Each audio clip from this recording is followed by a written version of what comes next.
It's so stupid, it's positively brilliant. The Brilliant Boys Podcast.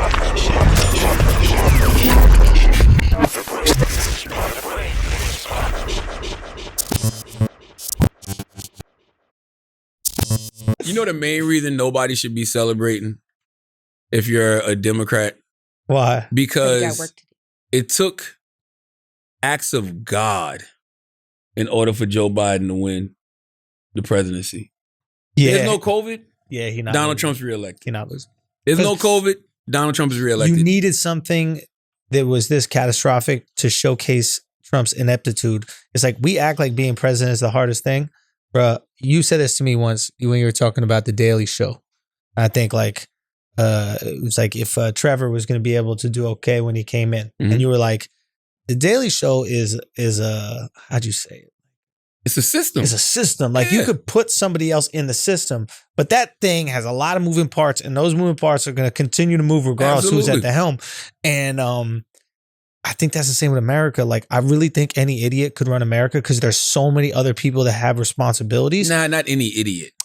Let me make the full point. Yeah. I think during luxury, during time when times are good, the economy's humming and all that kind of stuff. I think any idiot could do it more or less. Maybe not an idiot, but like I don't think anybody with common sense. Yeah, you could. You don't have to be a genius, scholar, exactly, academic. Yeah, exactly, right. But a pandemic really exposes your leadership. You gotta be able to lead through a pandemic, and his leadership was never for the whole country because he's not willing to listen. Because that's the other thing about a president, and the same thing when you put him in the system. George Bush can sit there and read the book upside down because he knows he's about to be told what to do by 100 different people.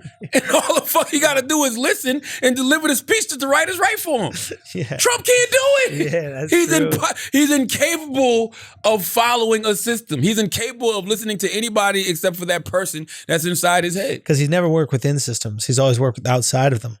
You know what I mean? Like even when it comes to like the development deals or even his own show or all these things, he's always been the boss. He's literally people, have always said that thing about like, what if he ran the country like a business? It's like, well, that's what he's doing. And it doesn't work like that. That's not what countries are. They're not a business. When you're a steak restaurant, you only got to appease the motherfuckers that eat steak. Yeah. When you run a country, you got to appease the motherfuckers that eat vegan shit, that eat shrimp, that don't eat nothing at all. You got to appease everybody. That is the other thing that they showed us, right? Like Democrats, we always say Democrats have too wide a tent. They're trying to please too many people. There's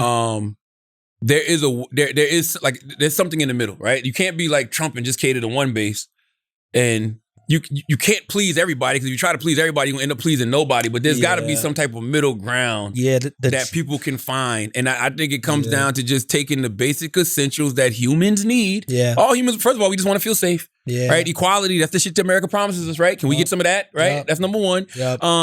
Financially stable. Right. Yeah. Education, healthcare. Those are the basics. Yeah. And by the way, some people don't want the education.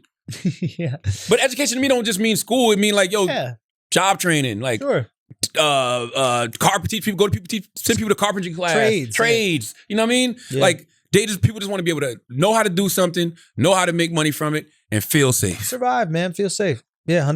That's all we want in America. Low key, that's what the majority of people voted for.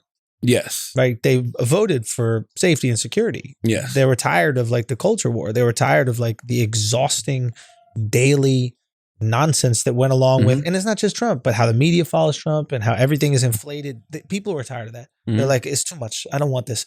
I don't know though. Because listen, Schulz, we say people were tired of it.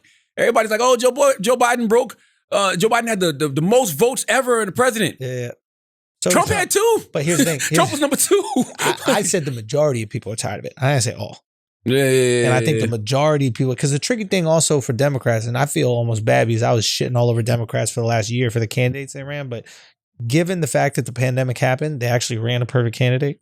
They got lucky with that. But like the tricky thing for Democrats is like, how do you appeal to minorities and like rural whites or whatever the fuck they call those white people? Basically poor whites. By giving them essentials. But yet here's the thing, what's interesting is that like usually by appealing to minorities, apparently those whites allegedly get annoyed because they're like, oh, they're going to take our jobs, or they're going to take our opportunity, they're going to take things away from us. So that's why they tend to skew conservative, because conservatives will play into them and not into the minorities as much, right? So, but what happened with Biden was really interesting is Biden was able to appeal to those rural whites because that's kind of like what he is. I'm from Scranton and all that kind of stuff. But at the same time, outside of the crime bill, you couldn't really call him racist because who was he in the office with for 8 years? Yeah, that wasn't enough for me though. Wasn't it for you? Yeah. But for the average voter, it was way more than some other white stiff. Like if you just had some other white stiff there, you could paint him as complete racist way easier than you could paint Biden, because if he's such a racist, why would Obama have him there for 8 years? I think you made great points, but COVID, bro. No, you're right. I don't think none of that works without COVID. Yo, but you're right. But how ironic is it? Or maybe it's not even ironic that like Obama picks Biden specifically because he's like, this will make the white people comfortable. He picked the most conservative Democrat he could find. Right? He's like, this is how I'm going to get the whites comfortable with me. Yes, I went and got the guy that locked up tens of thousands of black men. Exactly. You know, tough on crime Joe. That's Those it. crime bills he wrote with Strom Thurmond. You remember all that, right? That's him. Well, the other side of the seesaw just happened. Yeah. You know what I mean? Like, it's just, yeah, I don't know. It's an interesting election time. I know But that Corona, the Democrats it's catching Corona. hell in 2024, though. You really believe so? In future elections, yeah. You know why? Because centrist Democrats and progressives need to sit down and have a conversation. Yeah. Because Joe Biden represents something he's a relic of the past. You know what I mean? That will do for now, but he's a placeholder. What if that's what people want? What if the majority of people do want a centrist and they don't want the extremes on either side, the extreme Trump or the extreme AOC? They say that, but then when you talk about progressive policies, everybody wants progressive policies. They want free healthcare. That's a great point. You know what I mean? They want free education. Yeah. They want universal basic income. Like all of the stuff they give Andrew Yang and Bernie Sanders and AOC for. The problem with the progressives, and it's not even a problem. They don't know how to market it. Just like the Democrats don't know how to message. It's bad messaging. Just get rid of the wording. If you are a centrist Democrat or even a conservative, and I say, yo, you want free healthcare? Yo, you want free education? Yo, you want universal basic income? All right, you're a socialist. And I'm just like, yo, stop using the word Stop using the word socialist. Don't use the word socialist. Don't use democratic. Stop calling each other comrade. You know what I mean? Like, get out of here with that shit. Yeah, That's it. Lean into American patriotism. You're an American patriot and you want to provide for the people, and then that's it. You want everything America says they offering. Mm-hmm. Freedom, justice, liberty for all, equality. That's all. That's it. You're I right. wanted this the land of milk and honey, right? Where the fuck is the milk and the honey? That's all I want.